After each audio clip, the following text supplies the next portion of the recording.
ഇന്ന് നമ്മളൊരു skin whitening ഓയിലാണ് ഉണ്ടാക്കുന്നത് കേട്ടോ. വെറും 2-3 ഇൻഗ്രീഡിയൻസ് വെച്ച് മാത്രം.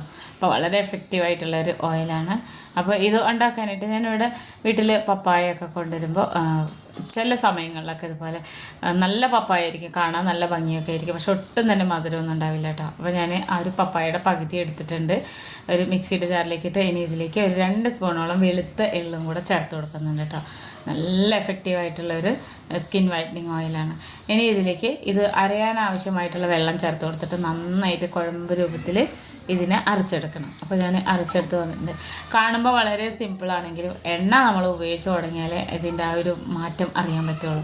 അപ്പോൾ ഇനി നമ്മൾ ഉണ്ടാക്കി വെച്ച ഈ ഒരു പപ്പായയുടെ ജ്യൂസ് ഉണ്ടല്ലോ, ഇത് ഇതുപോലെ തന്നെ ഈ പൾപ്പ് ഒരു ചൂട് കട്ടിയുള്ള ഒരു പാത്രത്തിലേക്ക് ഒഴിച്ചു കൊടുക്കണം. കുറച്ച് വെള്ളം നമുക്കിതിൻ്റെ കൂടെ ഒന്ന് ഒഴിച്ചു കൊടുക്കാം. മിക്സിയുടെ ജാറും ചുഴറ്റി ഒഴിച്ചു കൊടുക്കാം. ഇനി ഇതിലേക്ക് വെളിച്ചെണ്ണ ചേർത്ത് കൊടുക്കണം കേട്ടോ. വെളിച്ചെണ്ണ നല്ല ഫ്രഷ് ആയിട്ടുള്ള വെളിച്ചെണ്ണ ചേർത്ത് കൊടുക്കുന്നത്. ഇത് നമ്മൾക്കൊരു 1/2 കിലോ മുതൽ 1 കിലോ വരെ വെളിച്ചെണ്ണ ഒഴിച്ചു കൊടുക്കാം. ഞാനിപ്പോൾ ഇത് ഇടയ്ക്കിടയ്ക്ക് ചെയ്യുന്നതുകൊണ്ട് ഞാനിവിടെ ഒരു 1/4 കിലോനോളം മാത്രമാണ് വെളിച്ചെണ്ണ ഒഴിച്ചു കൊടുത്തിട്ടുള്ളത് കേട്ടോ. ഇത്രയും മതിയാവും. ഞാൻ ഓൾറെഡി ഉണ്ടാക്കിയ എണ്ണ കുറച്ച് ഇരിക്കുന്നുണ്ട്, അത് ഞാൻ കാണിച്ചു തരാം കേട്ടോ. അപ്പോൾ ഇതിൻ്റെയൊക്കെ വീഡിയോ ഞാനിതിൽ ഇടാറുണ്ട് കേട്ടോ, കാണാത്തവർ കണ്ടു നോക്കണം. അപ്പോൾ ഇനി വെളിച്ചെണ്ണ ഇതുപോലെയാണ് ഇരിക്കുക കേട്ടോ. നല്ല ഫ്രഷായിട്ട് വീട്ടിൽ ആട്ടിയെടുത്തതാണ്. അപ്പോൾ വെളിച്ചെണ്ണ തന്നെ നിർബന്ധമാണ് കേട്ടോ വേണമെന്നുള്ളത്. ഞാനിവിടെ സ്റ്റവിൽ വെച്ചിട്ടുണ്ട്. ഇനി ഇത് മീഡിയം ഫ്ലെയിമിലിട്ടിട്ട് ഒന്ന് തിളച്ച് വരുന്നത് വരെ ഇളക്കി യോജിപ്പിച്ച് കൊടുക്കണം. ഒരുപാട് ഇൻഗ്രീഡിയൻസ് ഒന്നും വേണ്ട. ഇതിൻ്റെ മുന്നേ ഞാൻ പപ്പായ ഓയിൽ ഇട്ടിട്ടുണ്ടായിരുന്നു കേട്ടോ, പപ്പായയും ക്യാരറ്റും കൂടിയുള്ള. അപ്പോൾ അത് കാണാത്തവരൊക്കെ ഒന്ന് കണ്ടു നോക്കണേ. അപ്പോൾ അതാ നമ്മുടെ ഈ ഒരു ഓയിലിങ്ങനെ നന്നായിട്ടിങ്ങനെ ഡ്രൈ ആയി വരണം. അപ്പോൾ ഇത് നമ്മളിങ്ങനെ ഒന്ന് തിളച്ച് വരുമ്പോൾ തന്നെ ഓയിലൊക്കെ ഇതുപോലെ ഇങ്ങനെ മേലെ വന്ന് നിൽക്കും കേട്ടോ. ഇതിൻ്റെ ഓരോ സ്റ്റെപ്പായിട്ട് ഞാൻ കാണിച്ചു തരാം, പെട്ടെന്ന് തന്നെ റെഡിയാവും. ഇനി ഇത് നന്നായിട്ട് മുറുകിയതിന് ശേഷം കാണിച്ചു തരാം ഇതിൻ്റെ കളർ എങ്ങനെയുണ്ടെന്നുള്ളത്. അപ്പോൾ നല്ലോണം ആയി വന്നിട്ടുണ്ട്. ഇതിങ്ങനെ തിളച്ച് വരുന്നതിൻ്റെ വീഡിയോ ഇങ്ങനെ ഓരോ സ്റ്റെപ്പായിട്ട് കാണിക്കാത്തതെന്ന് വെച്ച് കഴിഞ്ഞാൽ ഒരുപാട് സമയം പോകും. എണ്ണ കാച്ചിയെടുക്കുന്നത് എല്ലാവർക്കും അറിയാൻ പറ്റും. അപ്പോൾ ഇതിൻ്റെ കളറൊന്നും മാറാതെ ഈ എണ്ണ എടുക്കണം. നന്നായി ചൂടാറിയതിന് ശേഷം ഒരു പാത്രത്തിലേക്ക് ഒഴിച്ചു കൊടുക്കുക. ഞാനിപ്പോൾ ഇവിടെ ഒരു 2 ആഴ്ച മുന്നേ ഈ എണ്ണ ഉണ്ടാക്കി വെച്ചിട്ടുണ്ടായിരുന്നു.